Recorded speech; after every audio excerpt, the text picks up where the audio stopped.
அன்பார்ந்த பெரியோர்களே, தாய்மார்களே, தேசிய ஜனநாயக கூட்டணி கட்சியினுடைய எல்லா தலைவர்களுடைய அன்பை ஏற்றுக்கொண்டு உங்களோடு கலந்து இன்று நாங்களும் இஃப்தார் நோன்பு திறப்பு நிகழ்விலே பங்கேற்பது ஒரு பெரிய பாகியமாக, ஆண்டவன் கொடுத்த ஒரு பெரிய வரப்பிரசாதமாக நாங்கள் கருதுகின்றோம். தேசிய ஜனநாயக கூட்டணியினுடைய எல்லா தலைவர்களுடைய அழைப்புதலை ஏற்று, எங்களுடைய அன்பை ஏற்று இந்த நிகழ்வுக்கு வந்திருக்கக்கூடிய எல்லா இஸ்லாமிய சொந்தங்களுக்கும் இந்த நேரத்தில் என்னுடைய நெஞ்சார்ந்த நன்றிகளை தெரிவித்துக் கொள்கின்றேன். ஆனால் இங்கே சும்மா மணிப்பூர் மேப்பில் எங்கே இருக்குன்னே தெரியாது.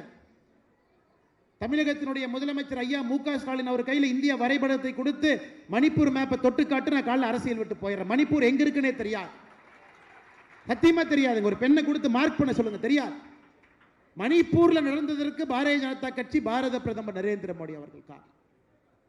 காங்கிரஸ் ஆட்சி காலத்தில் 10 ஆண்டு காலம் மணிப்பூரில் என்ன நடந்துச்சுன்னு உங்களுக்கு தெரியும்.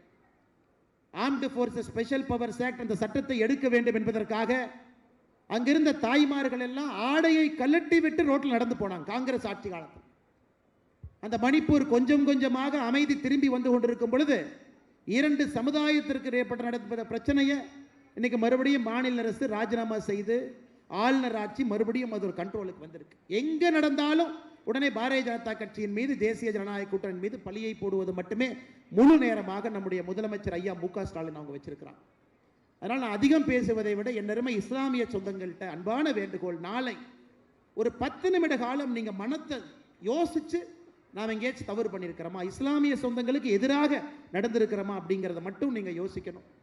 என்னுடைய கடமை மறுபடியும் திரும்ப வந்து நோன்பு திறந்த பிறகு எல்லா தலைவருடைய பெயரை சொல்லி நன்றி தெரிவிப்பதற்கு அக்கா தேசி சரண் அவர்களோடு மறுபடியும் நான் இந்த மேடைக்கு வர்றேன். அதனால் நோன்பு திறக்கிற நேரம் அதிகமாக நெருங்கிருச்சனால எல்லா தலைவர்கள்ட்டையும் மறுபடியும் வந்து உங்களை வரவேற்கின்றேன் என்று சொல்லி என்னை உரையை முடித்து இந்த வாய்ப்பு கொடுத்த நம்முடைய சிறுபான்மையினுடைய எல்லா சொந்தங்களுக்கும் நன்றி தெரிவித்துக் கொள்கின்றேன். நன்றி, வணக்கம். பாரத் மாதா கி ஜெய்.